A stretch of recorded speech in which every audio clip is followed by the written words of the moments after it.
Olá, eu sou a Angel e sejam bem-vindos a esse canal de cortes, relatos, casos criminais, mitologia, histórias, lendas, casos de extraterrestres, entre muitos outros assuntos. Um canal eclético, cada dia será narrado por mim, um tema, um tópico, um assunto diferente. Se você gosta desse tipo de canal, se inscreve aí, deixa o gostei, compartilhe esse vídeo com mais pessoas que também gostam.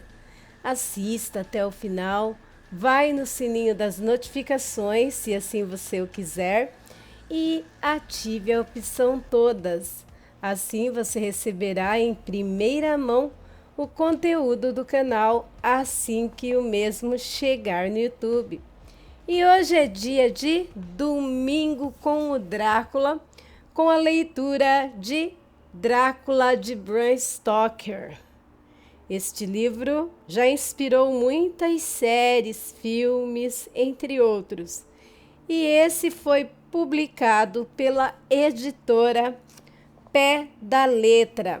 Hoje vamos continuar aqui com a leitura do Diário do Dr. Sirad. Vamos lá? Capítulo 18. Diário do Dr. Sirad. Continuação da continuação. Vamos lá? 30 de setembro. Cheguei em casa às 5 horas e descobri que não só Godalming e Maurice haviam chegado, como também já tinham estudado a transcrição dos diversos diários e cartas que Hawker e sua maravilhosa esposa haviam feito e arrumado. Hawker ainda não voltara de sua visita aos funcionários da transportadora sobre a qual o Dr. Handsey me havia informado por carta. A senhora Hawker nos deu uma xícara de chá. Posso dizer com sinceridade que pela primeira vez, desde que me mudei a esta velha casa, ela me pareceu um lar. Ao terminarmos, a senhora Hawker disse: Dr. Sirad, posso pedir um favor? Gostaria de ver o seu paciente, o Sr. Randfield. Por favor, deixe-me vê-lo. O que o senhor escreveu sobre ele em seu diário me interessou tanto. Ela estava tão atraente, tão bonita, que não pude recusar. E não havia motivo possível para que eu o fizesse. Assim levei-a comigo. Ao entrar no quarto, disse para o homem que uma dama queria vê-lo. E ele respondeu simplesmente: por quê? Ela está visitando a casa. Quer ver todos os que moram aqui, respondi. Ah, está bem, disse ele. Deixe que ela entre, se quiser, mas espere só um minuto, enquanto eu arrumo o quarto. Seu método de arrumação era peculiar. Ele simplesmente engoliu todas as moscas e aranhas que estavam nas caixas, antes que eu pudesse impedi-lo. Estava evidente que ele temia ou queria proteger-se de alguma interferência.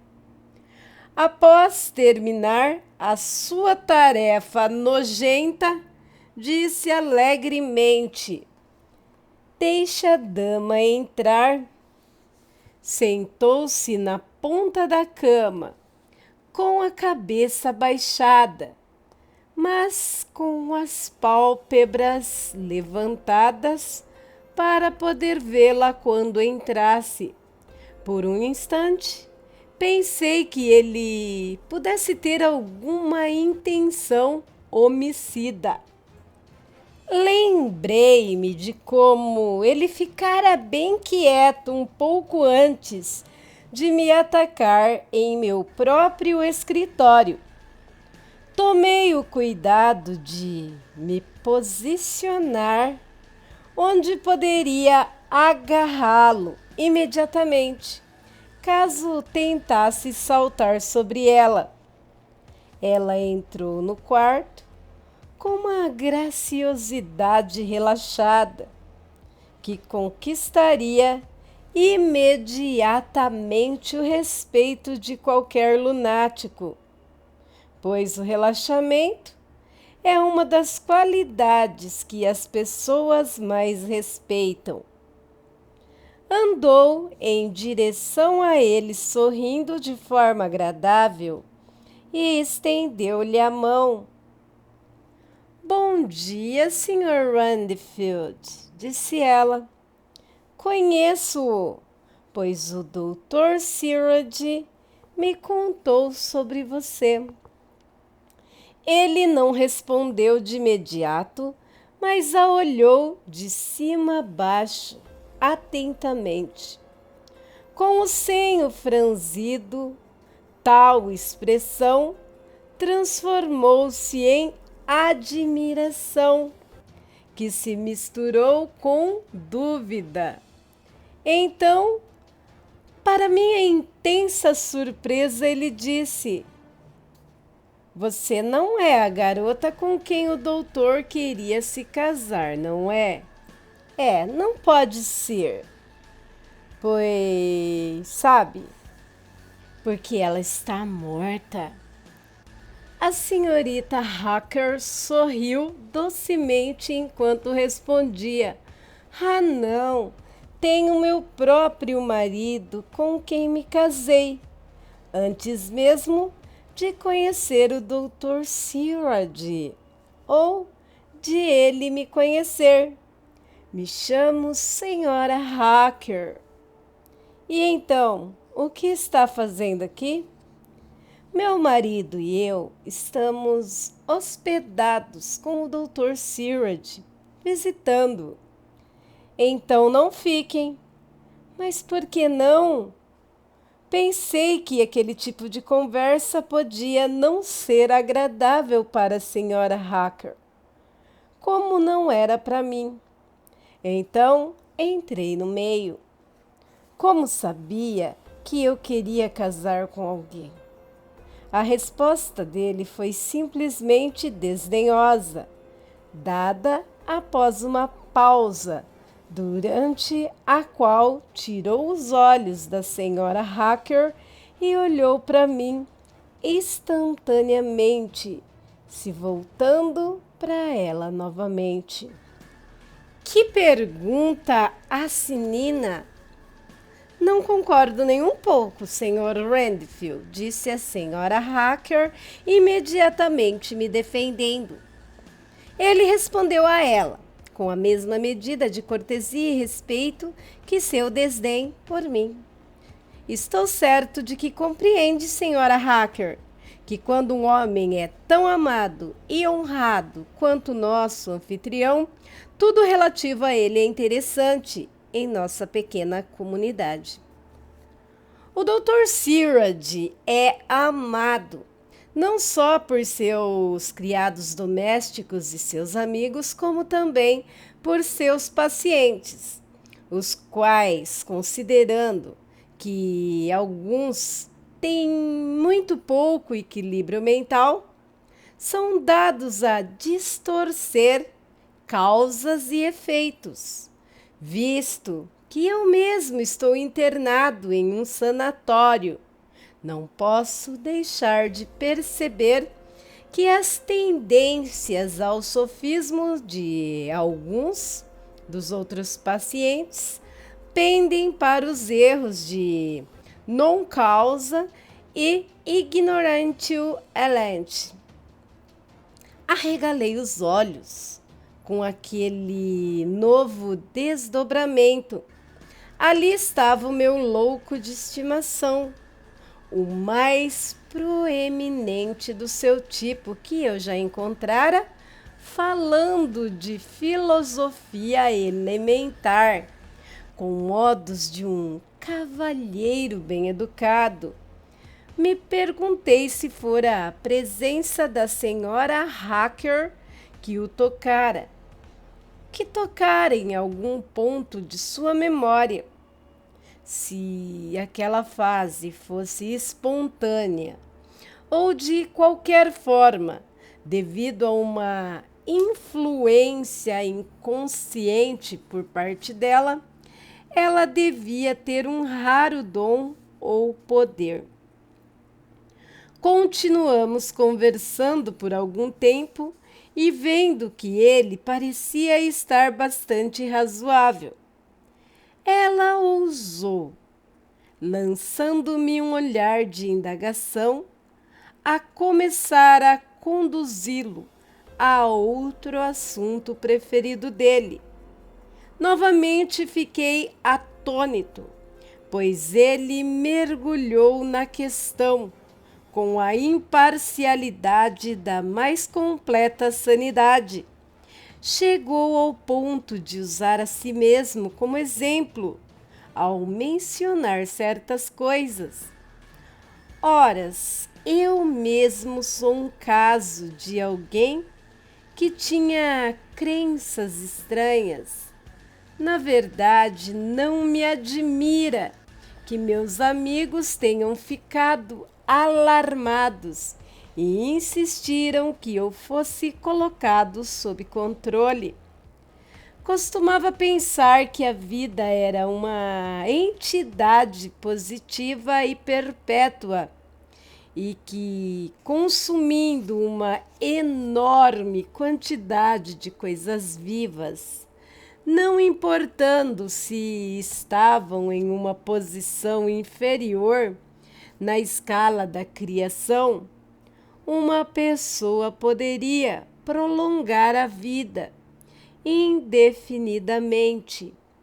Às vezes, agarrei-me a tal crença com tanta força que cheguei a tentar tirar uma vida humana.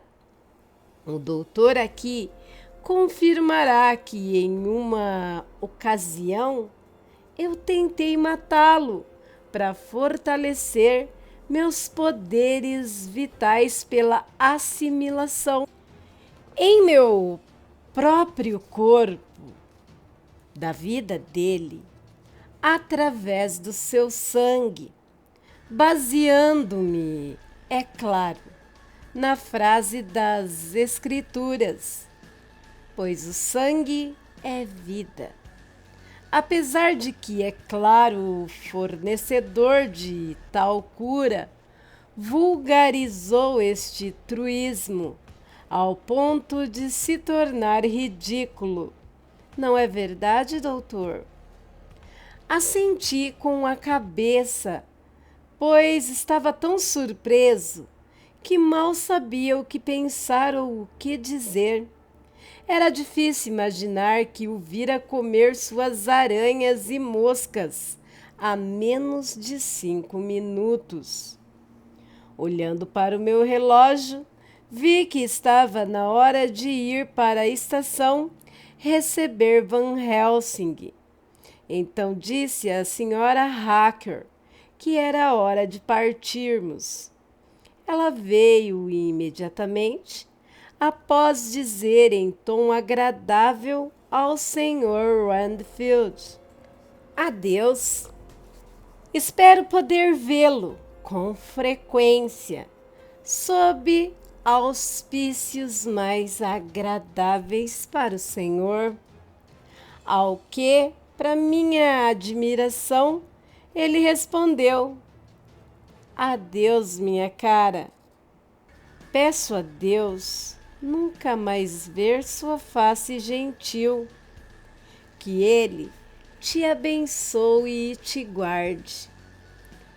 Quando fui para a estação encontrar Van Helsing, deixei os homens em casa.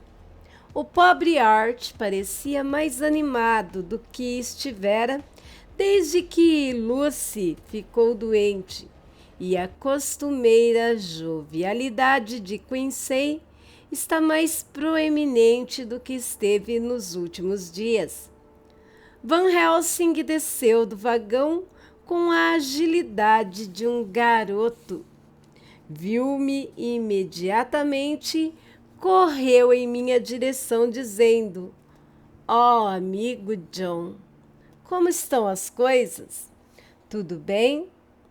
Então, estive ocupado, pois vim para ficar, se necessário. Todos os meus outros assuntos estão resolvidos e tenho muito para contar. A Madame Mina está com você? Sim. E o seu bom marido? E Arthur? E meu amigo Quincy também estão com você? Que bom! Enquanto dirigia para casa, contei a ele o que acontecera e como o meu diário acabara sendo de alguma valia através da sugestão da senhora Hacker. Ao ouvir isso, o professor interrompeu-me. Ah, aquela maravilhosa Madame Mina! Ela tem a mente de um homem.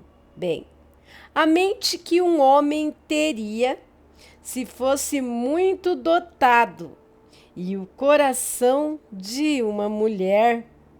O bom Deus a criou para um propósito. Acredite em mim quando fez esta ótima combinação. Caro John, até agora a fortuna fez com que essa mulher fosse útil. Depois de hoje à noite, ela não deve ter nada a ver com esse terrível assunto. Não é bom ela correr um risco tão grande. Nós, homens, estamos determinados a destruir esse monstro. Na verdade, prometemos, não foi? Mas não é uma tarefa para mulheres. Ainda que ela não se machuque, seu coração pode falhar com ela diante de tantos horrores. E depois disso, ela pode sofrer, enquanto estiver acordada, dos nervos e durante o sono com os seus sonhos. Além disso, ela é jovem e não faz tempo que se casou. Pode haver outras coisas a se pensar em algum momento, se não agora. Você me diz que ela escreveu tudo, então deve fazer parte de nossas discussões, mas amanhã dirá adeus a esse trabalho e prosseguiremos sozinhos. Concordei inteiramente com ele e então contei-lhe o que descobrimos durante sua ausência, que a casa que o Drácula comprara era justamente a que fazia divisa com a minha. E ele ficou admirado e uma grande preocupação pareceu tomar conta dele. Oh, se ao menos tivéssemos sabido disso antes, disse, pois então poderíamos tê-lo pego a tempo de salvar a pobre Lucy. Contudo, o leite que é derramado não se chora depois, como vocês acostumam dizer. Não pensemos sobre isso, e sim, prossigamos até o fim. Então ele ficou em silêncio e passamos pelos meus portões antes de irmos nos arrumar para o jantar. Ele disse para a senhora Mina Hacker: Fiquei sabendo, Madame Mina, por meu amigo John, que a senhora e seu marido colocaram tudo o que aconteceu até agora em ordem exata. Não até agora, professor, disse ela impulsivamente, mas até hoje de manhã. E não porque até agora. Já vimos como todas as pequenas coisas dão uma boa luz. Contamos nossos segredos. E ninguém que contou foi prejudicado por isso. A senhora Hacker ruboreceu e, tirando um papel do bolso, disse: Doutor Van Helsing, leia isso e diga se devo incluí-lo. É meu registro do dia de hoje. Eu também percebi a necessidade de registrar tudo, por mais trivial que seja. Mas isto daqui contém praticamente só coisas pessoais. Deves ser incluído? O professor leu o papel com expressão séria e o devolveu dizendo: Não precisa ser incluído, se a senhora não desejar, mas peço que o faça. Pode fazer apenas com o que seu marido a ame ainda mais. E a todos nós, seus amigos, a honrarem ainda mais, assim como a estimarem e a amarem mais. Ela pegou o papel de volta, ruborecendo-se novamente e dando um sorriso brilhante. Assim, até a hora atual, todos os registros que temos estão completos e em ordem.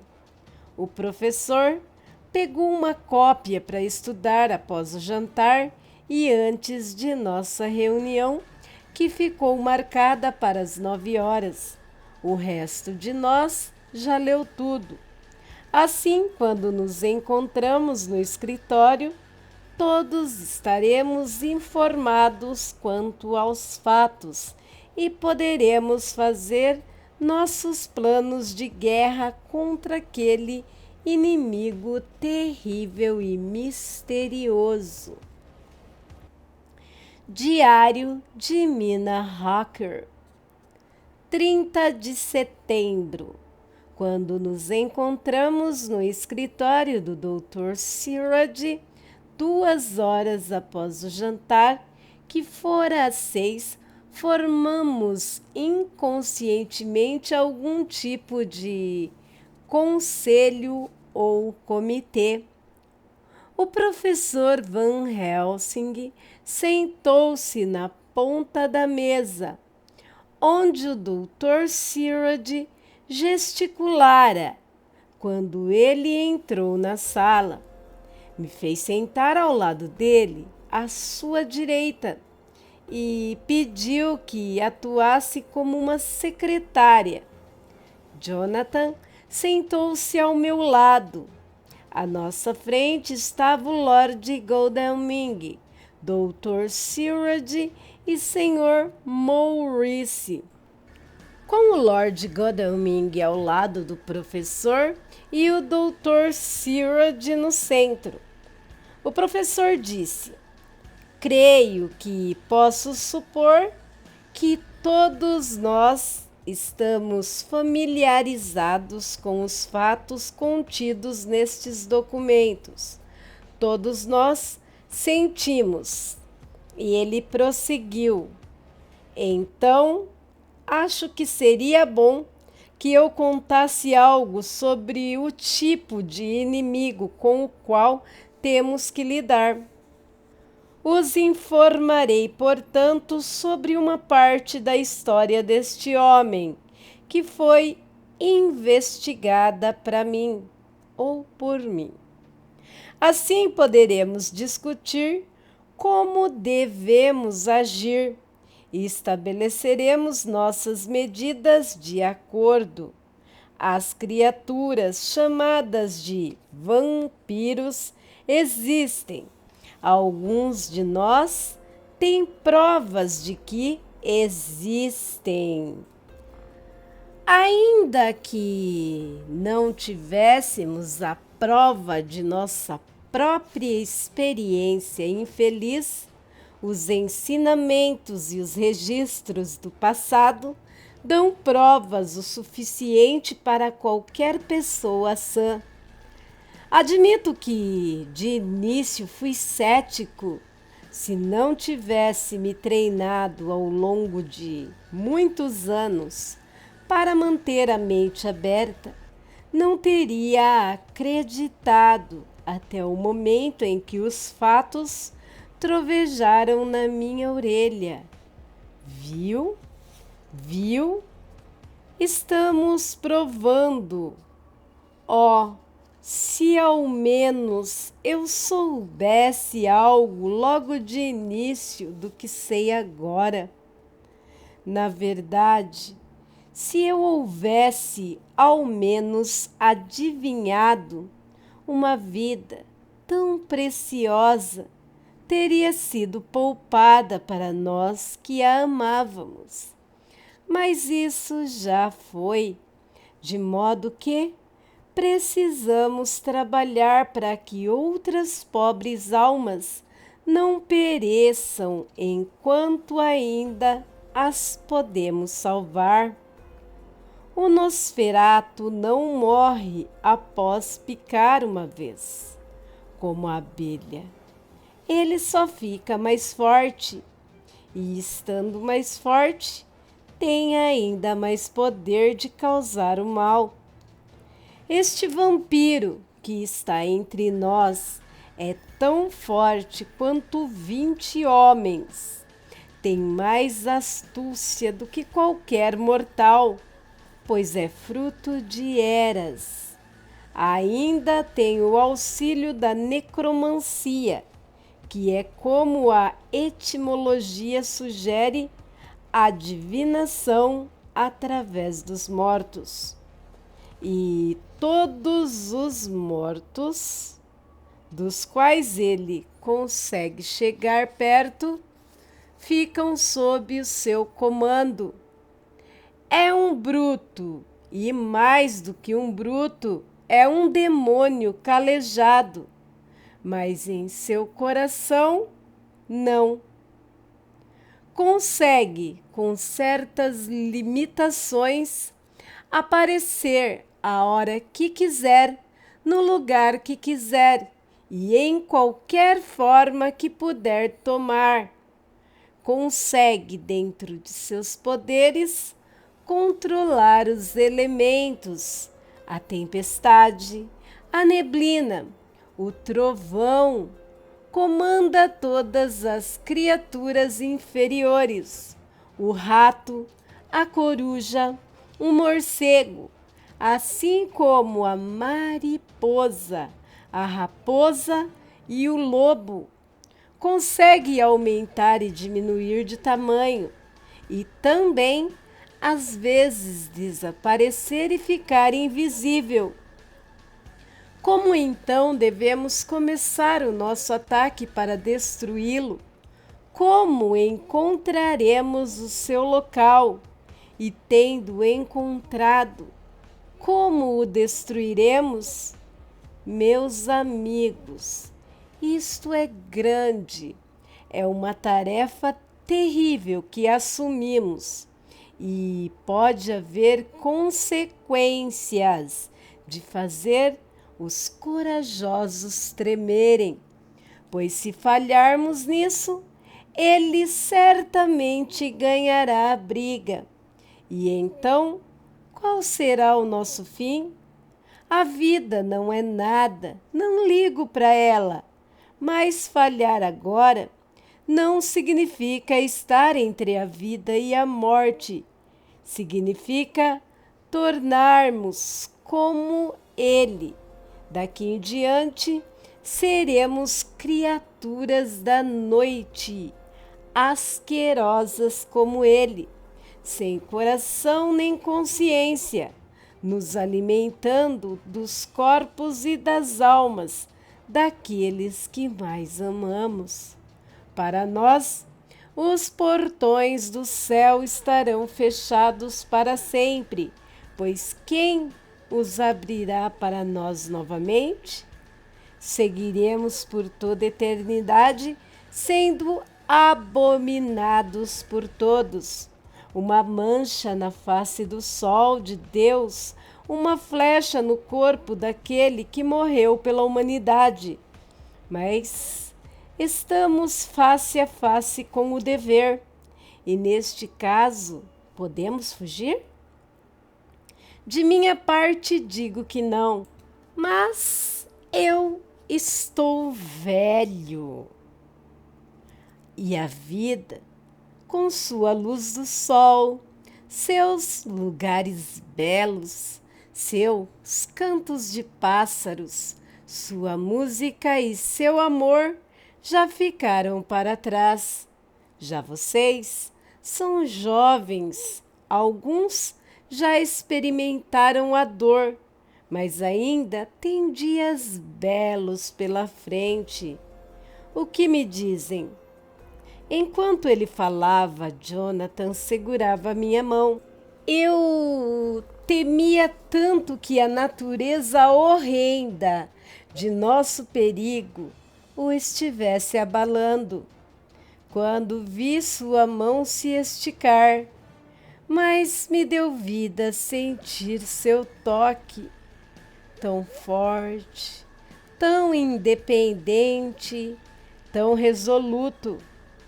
A mão de um homem valente fala por si só. Não precisa nem do amor de uma mulher para que sua música seja ouvida. Quando o professor acabara de falar, meu marido olhou nos meus olhos e eu nos olhos dele. Não havia necessidade de palavras entre nós. Respondo por Mina e por mim mesmo, disse. Conte comigo, professor, disse o Sr. Quincy Morris, lacônico como sempre. Estou com o senhor, disse o Lord Godalming, pelo bem de Lucy, se não pelo dos outros. O Dr. Sirrod apenas assentiu. O professor levantou-se e pôs-se a colocar o seu crucifixo dourado sobre a mesa. Estendeu as mãos, cada uma de cada lado dele. Peguei a sua mão direita e Lord Godalming sua esquerda.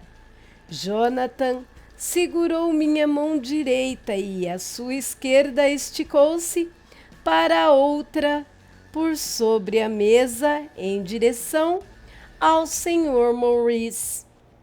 Assim como todos nós de mãos dadas, nosso pacto solene foi feito.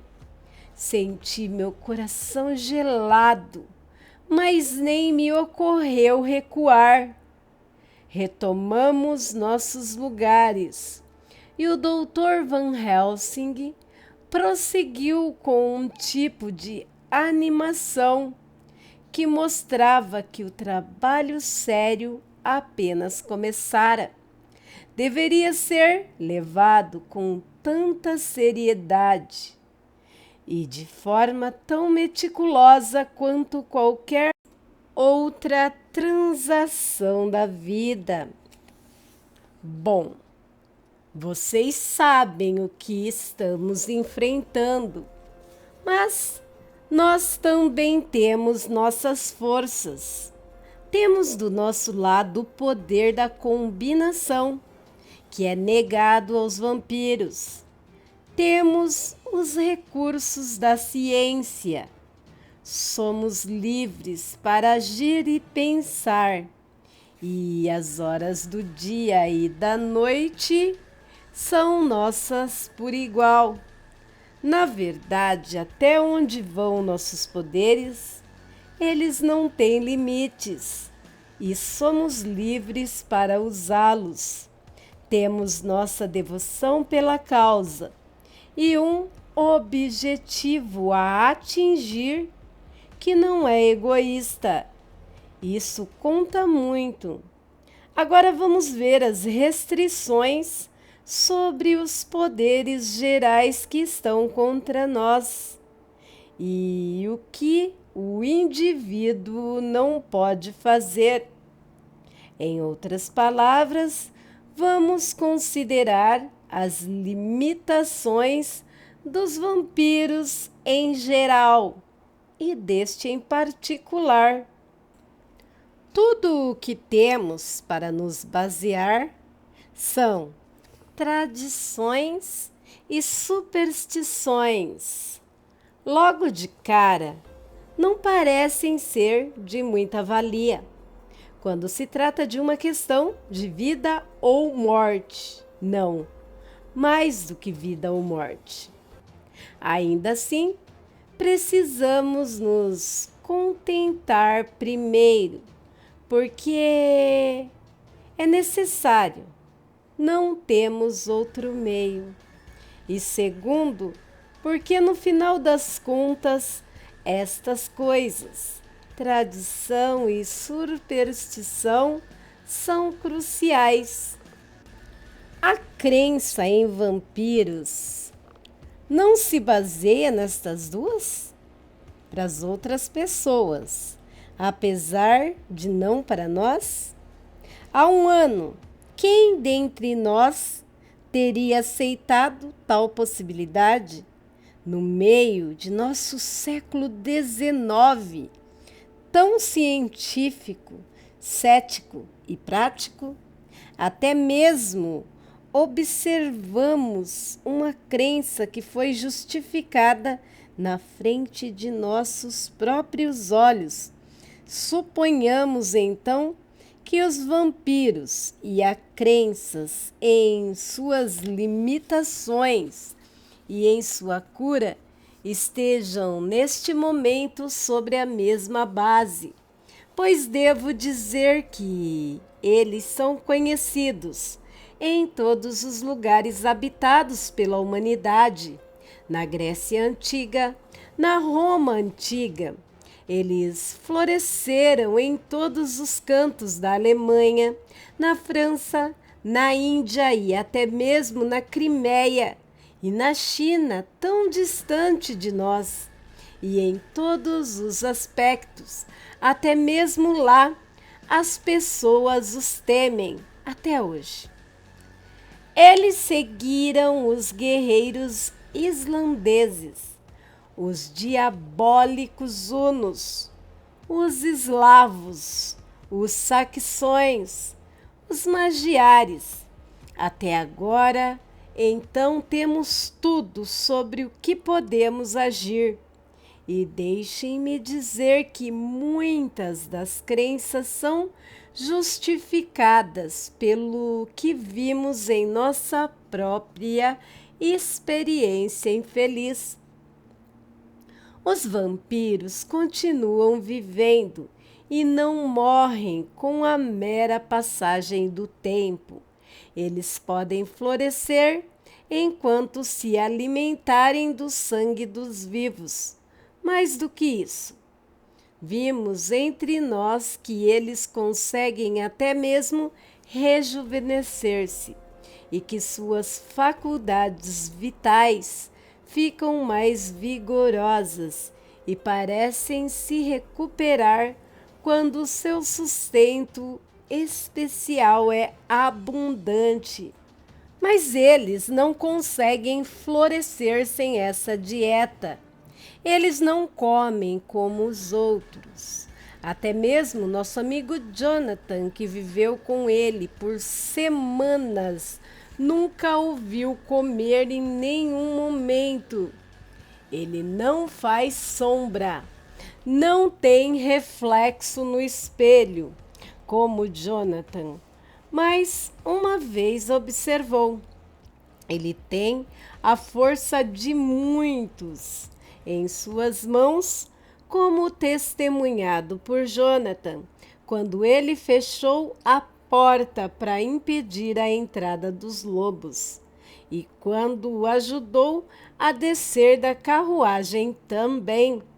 Ele pode se transformar em um lobo, como sabemos pela chegada do navio em Whidbey, quando estraçalhou um cachorro.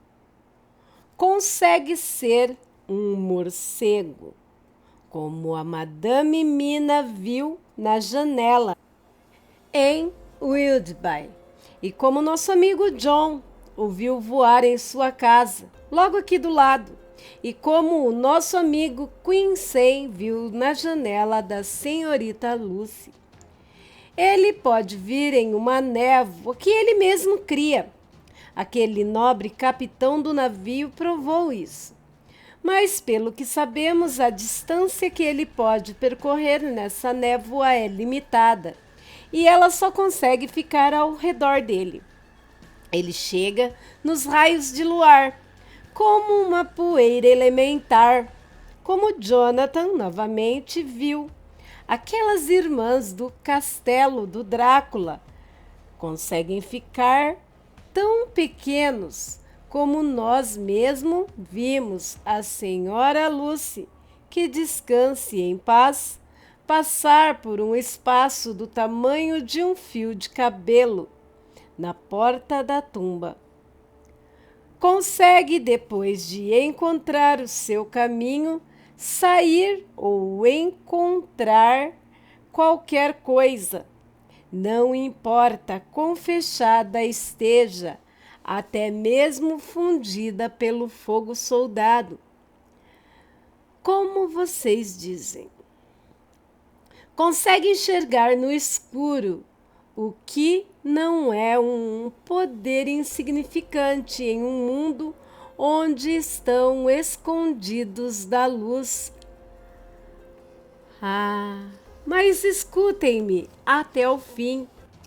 Ele consegue fazer todas estas coisas, mas ainda assim não é livre.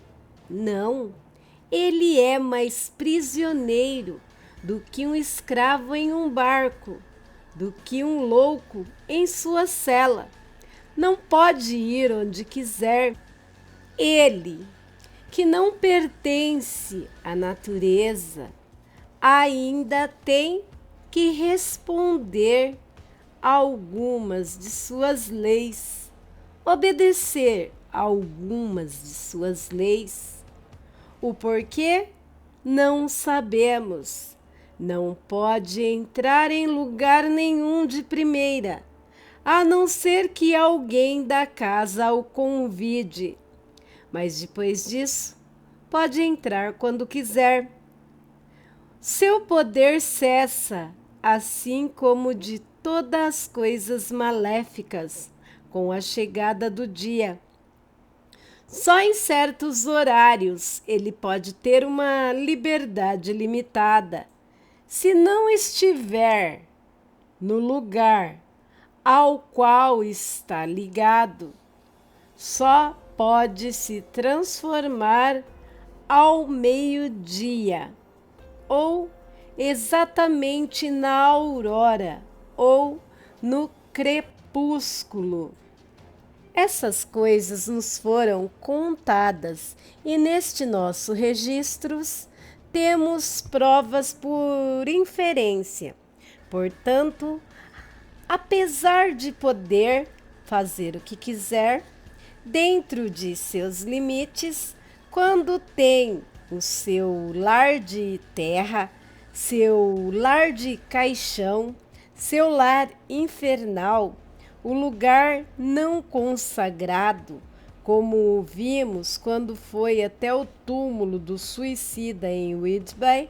Em outros momentos, ele só pode se transformar quando chegar a hora.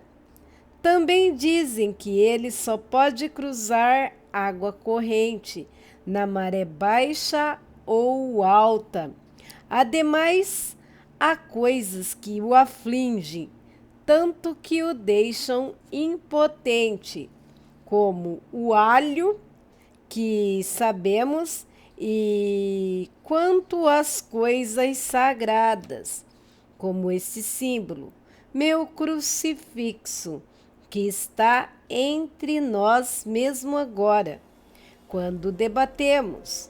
Para elas, ele não é nada, mas em sua presença ele se retira, fica em silêncio respeitoso.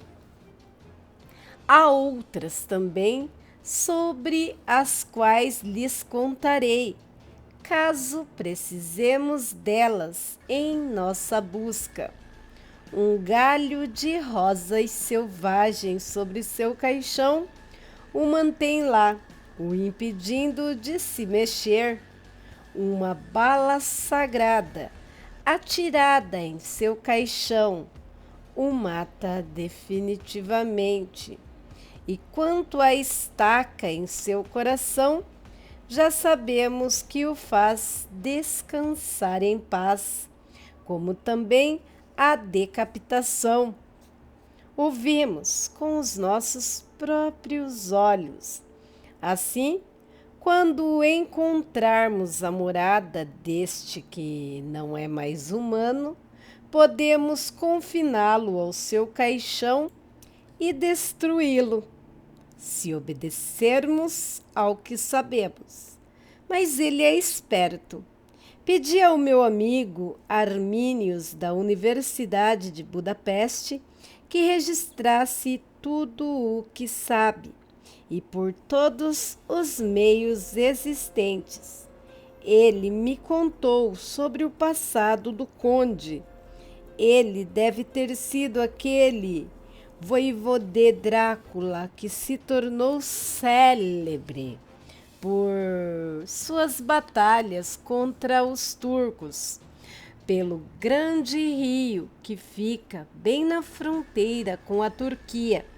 Se for esse o caso, ele não era um homem comum, pois naquela época e pelos séculos que se seguiram, as pessoas falavam dele como o mais inteligente e astuto, assim como o mais valente de todos os filhos da terra, além da floresta. Sua mente poderosa e determinação de ferro foram com ele para o túmulo e agora estão contra nós. Os Dráculas foram, diz Armínios, uma grande nobre raça, apesar de que, ocasionalmente, seus contemporâneos alegaram que alguns dos descendentes tinham pactos com o diabo, aprendiam os seus segredos na Skolmes, entre as montanhas ao redor do lago Hermanstad, onde o diabo reivindicava o 10º aluno como seu. Os registros contêm palavras como Strigoica, bruxo, Ardog e Pocol, Satanás e inferno. E em um dos manuscritos, este mesmo Drácula é chamado de vampiro, que todos nós entendemos muito bem. Grandes homens e boas mulheres foram frutos dele, e seus túmulos tornaram sagrada a terra onde o imundo pode habitar. Pois não é o menor dos terrores o fato de que este mal tem raízes profundas em tudo o que é bom. Em um solo desprovido de memórias sagradas, ele não pode descansar. Enquanto falava, o Sr. Maurice olhava fixamente pela janela. até que levantou-se em silêncio e saiu da sala. Houve uma pequena pausa, então o professor prosseguiu. Agora precisamos decidir o que fazer. Temos bastante informação e precisamos planejar o nosso ataque. Sabemos pelas indagações de Jonathan que 50 caixas de terra vieram de Willoughby para o castelo, todas as quais foram entregues em Carfax. Também sabemos que pelo menos algumas destas caixas foram removidas. Parece-me que nosso primeiro passo deveria ser nos certificarmos de que todo o resto continua na casa, do outro lado daquele muro que podemos ver hoje, ou se mais alguma foi removida. Se for este o último caso, precisaremos rastrear. Naquele ponto fomos interrompidos de forma bem alarmante.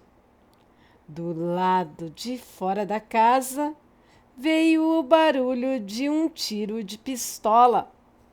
O vidro da janela foi estilhaçado por uma bala que, ricocheteando na parede, na parte de cima do postigo, atingiu a parede do outro lado da sala.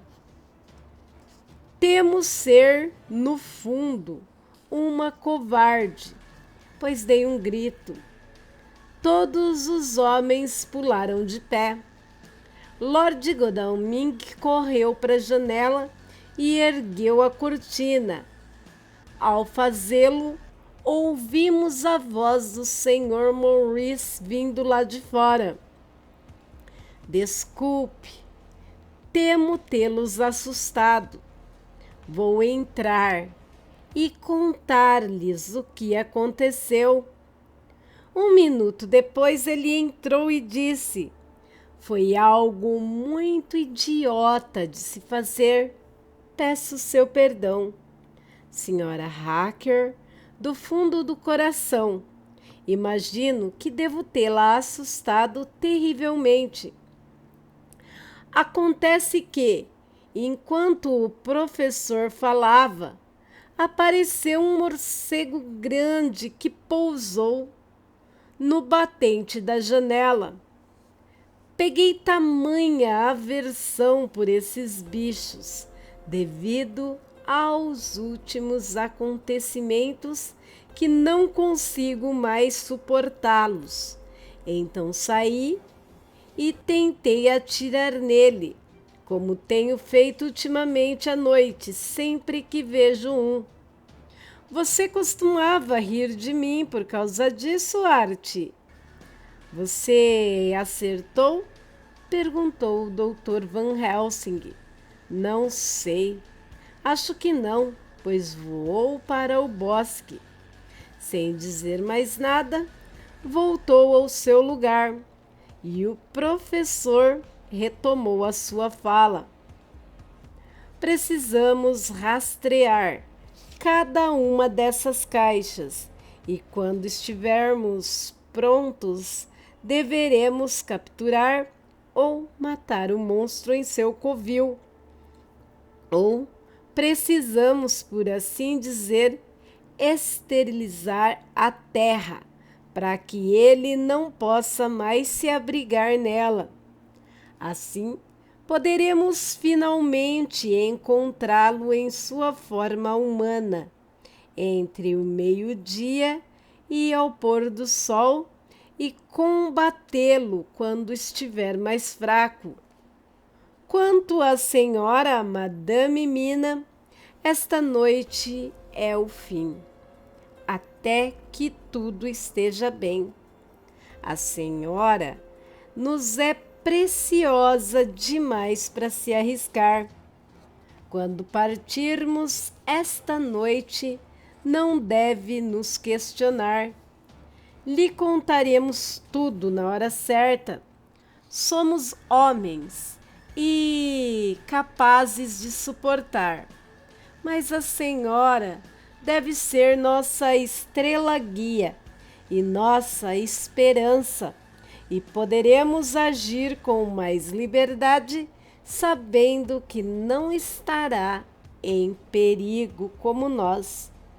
Todos os homens, até mesmo Jonathan, pareceram aliviados, mas não me pareceu certo que eles enfrentassem o perigo e, talvez, diminuíssem sua segurança, com a força sendo sua melhor segurança, tendo que cuidar de mim.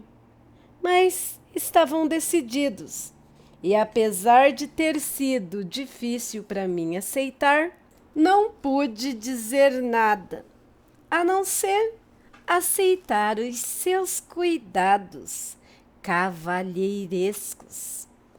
O Sr. Maurice retomou a discussão. Como não temos tempo a perder, sugiro darmos uma olhada nesta casa agora mesmo. O tempo é crucial no que tange a ele, e a rapidez de nossa parte pode impedir que haja uma outra vítima. Admito que minha coragem começou a me abandonar ao ver que o momento de agir se aproximava tão rapidamente, mas não disse nada, pois temia mais ainda que, se eu parecesse um estorvo ou um empecilho para o trabalho deles, eles poderiam até mesmo me deixar de fora das reuniões. A essa altura, já foram para Carfax com meios de entrar na casa.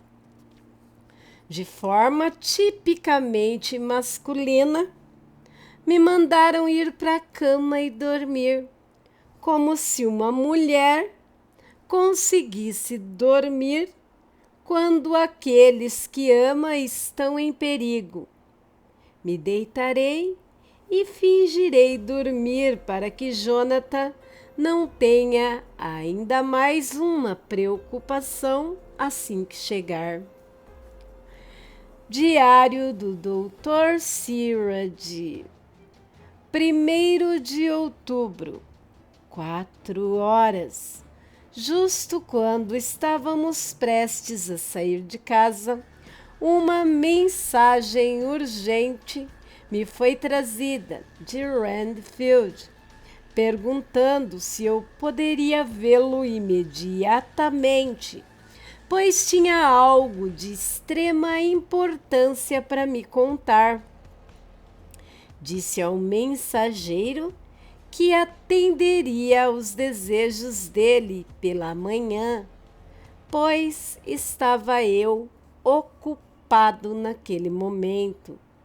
O enfermeiro acrescentou: ele parece bastante impaciente, senhor. Impertinente. Nunca o vi tão ansioso. Não sei, mas acho que se o senhor não visitá-lo logo, ele terá um de seus ataques violentos. Eu sabia que o homem não teria dito aquilo sem motivos, de modo que falei: está bem, irei agora. E pedi aos outros que me esperassem por alguns minutos. Tinha que ir ver o meu paciente. Leve-me com você, amigo John, disse o professor. O caso dele em seu diário me interessou bastante e também foi relevante ocasionalmente para o nosso caso. Gostaria muito de vê-lo, especialmente quando a sua mente está perturbada. Posso também? Perguntou Lord Godalming. Eu também, disse Quincy Morris. Posso ir? Indagou Hacker. Assenti, e todos descemos pelo corredor juntos. O encontramos em um estado de emoção considerável, mas muito mais racional. Em sua fala, em seus modos, do que eu jamais vira. Ele tinha uma compreensão incomum de si mesmo, que era diferente de qualquer coisa que eu já encontrara em um louco, e presumi que seus motivos convenceriam outras pessoas completamente sãs. Nós 4 entramos em seu quarto, mas nenhum dos outros disse nada. De início, seu pedido era que eu o liberasse imediatamente do sanatório e o mandasse para casa. Embaçou sua solicitação com argumentos relativos à sua recuperação completa e usou a sua sanidade atual como exemplo. Apelo a seus amigos, disse ele. Talvez não se importem em reservar o seu julgamento sobre meu caso. A propósito, o Senhor não me apresentou. Fiquei tão atônito que a estranheza de se apresentar um louco em um sanatório não me ocorreu naquele momento. Além disso, havia uma certa dignidade no mundo dos homens, tão acostumados com a igualdade, que os apresentei imediatamente. Lord Godalming, professor Van Helsing, Sr. Quincy Morris do Texas, e a todos, Sr. Renfield. Ele apertou as mãos de todos, dizendo a cada um: Lord Godalming, tive a honra de conhecer seu pai no Windham. Entristece-me saber, pois vê-lo usar o seu título, sei que ele não está mais entre nós. Era um homem amado e honrado por todos que o conheciam, e foi em sua juventude, pelo que fiquei sabendo, o inventor de um ponche de rum queimado muito popular em noites de corrida. Sr. Morris deve estar orgulhoso de seu grande país. Sua recepção na União foi precedente, que pode ter efeitos longínquos no futuro. Quanto ao polo e os trópicos, podem fazer uma aliança com as estrelas ilustras. O poder do tratado ainda pode se mostrar um enorme impulso para o engrandecimento, quando a doutrina Monroe ocupar o seu devido lugar na fábula política. O que pode dizer sobre o prazer de se conhecer Van Helsing? Senhor, não peço desculpas por deixar de usar qualquer tipo de prefixo convencional quando um indivíduo revolucionou os tratamentos médicos com sua descoberta da evolução contínua da massa cerebral. As convenções não caem bem, pois pareceriam referir-se ao Senhor como apenas mais um dentre uma classe. Peço a vocês, cavalheiros, que, por nacionalidade, hereditariedade ou pela posse de dons naturais, tens o poder de ocupar seus respectivos lugares no mundo livre, que sejam minhas testemunhas de que sou tão são quanto, pelo menos, a maioria dos homens, que tem plena posse de suas liberdades. E estou certo de que o senhor Dr. Siraj, humanitário e médico jurista, além de cientista, considerará ser o seu dever moral tratar-me como alguém sob circunstâncias excepcionais. Fez-me esse último apelo com um ar de convicção cavalheiresca, que não deixara de ter o seu charme. Acho que todos nós ficamos perplexos. De minha parte, estava convencido de que, apesar do meu conhecimento sobre a personalidade e o histórico do homem, sua sanidade havia sido restaurada. Senti um forte impulso de dizer a ele que estava satisfeito quanto à sua sanidade e que cuidaria das formalidades necessárias para sua alta pela manhã. Contudo, achei melhor esperar antes de fazer uma declaração tão séria, pois há tempos sabia quão suscetível a mudanças repentinas era aquele paciente.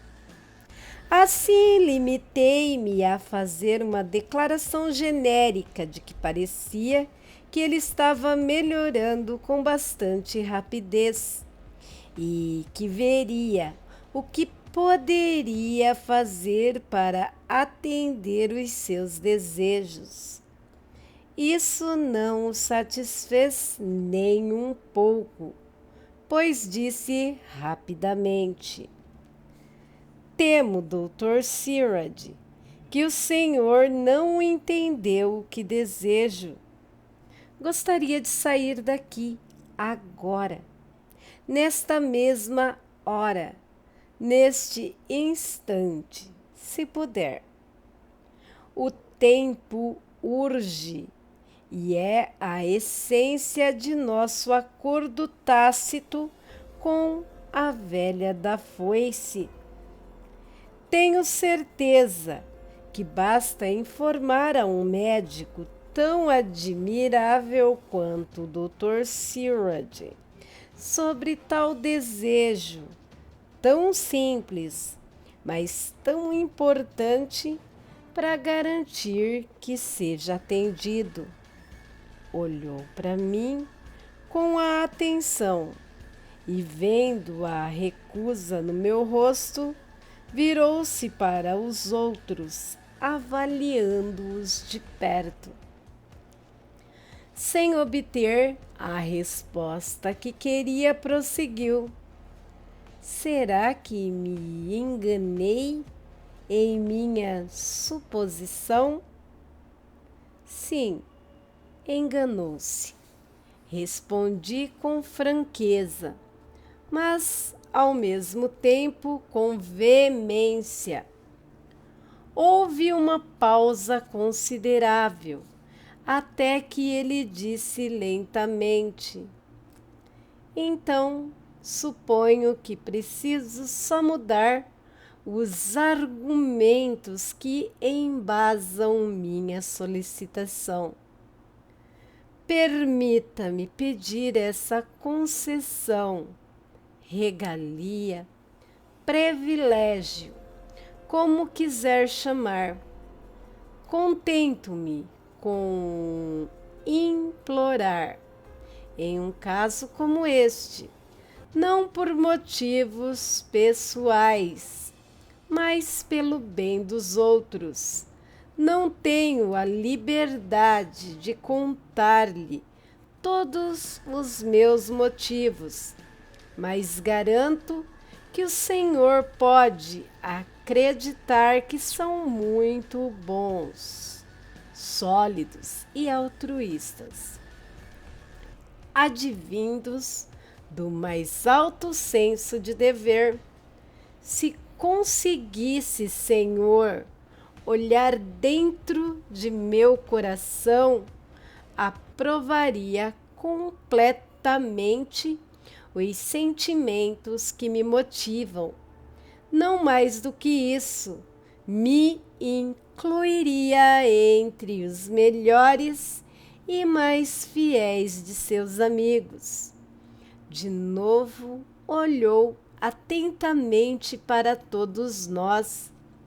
Eu estava cada vez mais convencido de que essa mudança repentina em seu método intelectual era nada mais do que outra forma ou fase de sua loucura, de modo que deixei o prosseguir por mais um pouco, sabendo por experiência própria que ele acabaria por se delatar, como todos os loucos. Van Helsing o examinava com um olhar da maior intensidade, suas sobrancelhas fartas, quase se encontrando devido à sua concentração. Ele disse a Renfield, em um tom que não me surpreendeu naquele momento, somente quando pensei nisso depois, pois era um tom de quem se dirigia a um igual. Não pode nos contar francamente o seu verdadeiro motivo para desejar estar livre essa noite? Asseguro-lhe que, se convencer a mim, um estranho, sem ideias preconcebidas e com o hábito de manter a mente aberta, que o Dr. Sirrod lhe concederá, a seu próprio risco e sob sua própria responsabilidade, o privilégio que buscas. Sacudiu a cabeça tristemente e com uma expressão de pesar pungente. O professor continuou: vamos, senhor, reflita. Alega ter o privilégio da razão no mais alto grau, já que tenta nos impressionar com sua completa razoabilidade. O faz, apesar de termos motivos para duvidar de sua sanidade, pois ainda não recebeu alta do tratamento médico, conduzido precisamente com esse objetivo, se não nos ajudar a escolher o melhor caminho. Como poderemos cumprir o dever que nos impõe? Seja sábio e nos ajude, e se pudermos, o ajudaremos a alcançar o que deseja. Renfield continuou sacudindo a cabeça enquanto dizia: Dr. Van Helsing, não tenho nada a dizer. Seu argumento está completo. E se eu tivesse a liberdade de falar, não hesitaria, nem por um momento, mas não sou o meu próprio mestre nesta questão. Só posso pedir que confie em mim. Se meu pedido for recusado, a responsabilidade não será minha.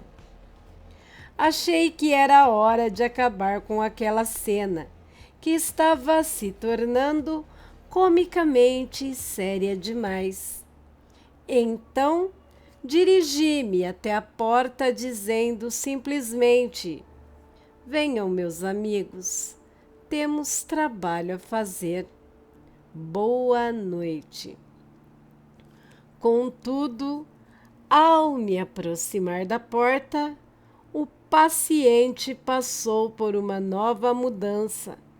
Moveu-se em minha direção com tanta rapidez que naquele momento temi que fosse cometer outro ataque homicida.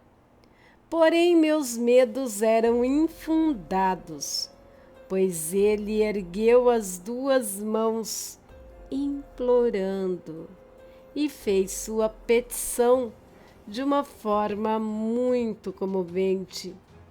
Ao ver que sua emoção excessiva estava agindo contra ele, nos fazendo voltar ao nosso antigo relacionamento, ficou ainda mais suplicante.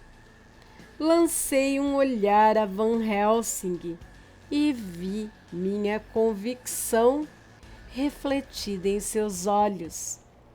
Então, fiquei ligeiramente mais inflexível, se não mais severo, e gesticulei para demonstrar a ele que seus esforços eram inúteis. Já vira algo parecido com a crescente excitação que ele demonstrava quando tentava fazer algum pedido que naquele momento considerava de extrema importância. Quando quis um gato, assim estava preparado para vê-lo se retrair na mesma aquiescência emburrada. Nesta ocasião, minhas expectativas não se concretizaram, pois quando viu que o seu apelo não seria bem sucedido, entrou em um estado de frênese, caiu de joelhos e ergueu as mãos, torcendo-as em uma súplica lamuriosa, fazendo jorrar uma torrente de rugos com lágrimas escorrendo pelo rosto, e o corpo expressando a mais profunda emoção. Suplico, Dr. Seward, imploro que me deixe sair desta casa imediatamente. Mande-me embora, como e para onde quiser. Mande guardas juntos comigo, com chicotes e correntes. Faça com que me levem em uma camisa de força, com as mãos e os pés amarrados, até mesmo para uma prisão. Mas deixe-me sair daqui. O Senhor não sabe o que está fazendo, mantendo-me aqui.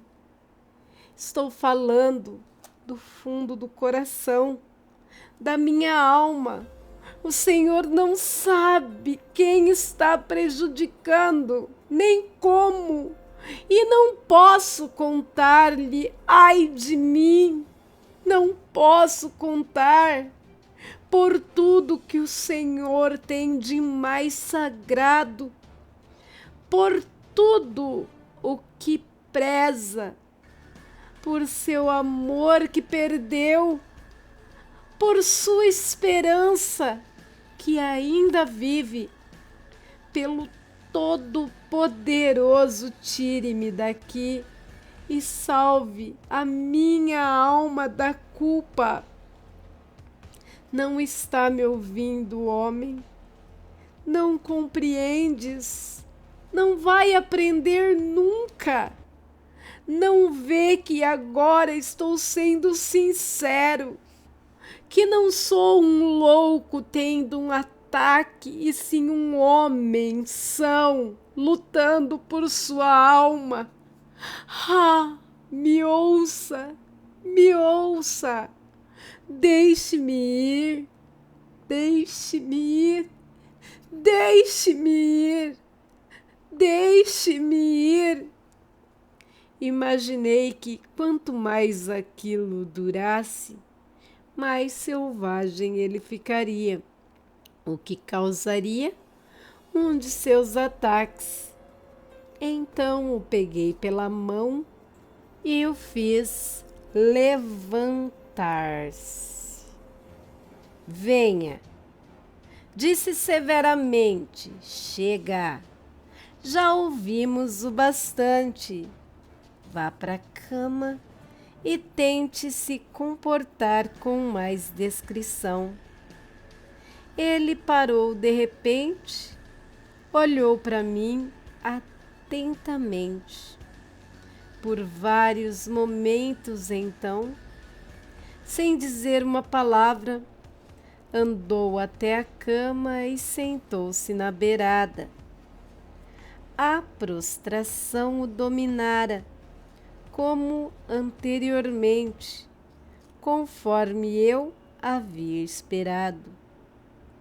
Enquanto eu saía do quarto, o último do grupo, ele me disse, em um tom de voz baixo e educado: estou certo de que o Senhor me fará justiça.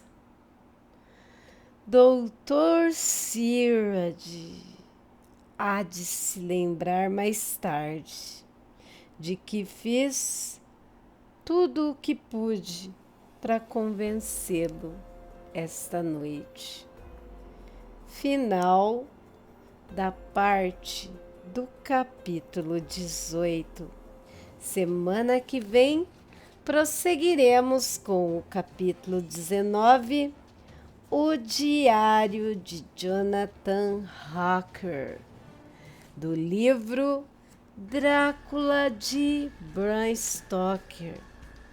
E no próximo domingo passaremos mais um tempinho do domingo com o Drácula. E aí, gostaram? Se gostaram do conteúdo do vídeo, deixe o seu gostei, compartilhe esse vídeo, deixe seus comentários, suas considerações e também indicações de outros livros a serem lidos aqui para vocês. Se gostou também, vai no sininho das notificações, na opção todas, e o ative. E sempre que tiver conteúdo novo aqui, você será notificado. Todos esses passos em conjuntos ajudam muito o canal, ajuda muito a criadora de conteúdo aqui. Mas, vendo que este canal não é um canal monetizado, se você quiser dar aquele agrado para a criadora de conteúdo aqui, pode fazer via Pix e toda ajuda será muito bem-vinda. Bem, por hoje é só. Fiquem com Deus e até o próximo vídeo. Tchau!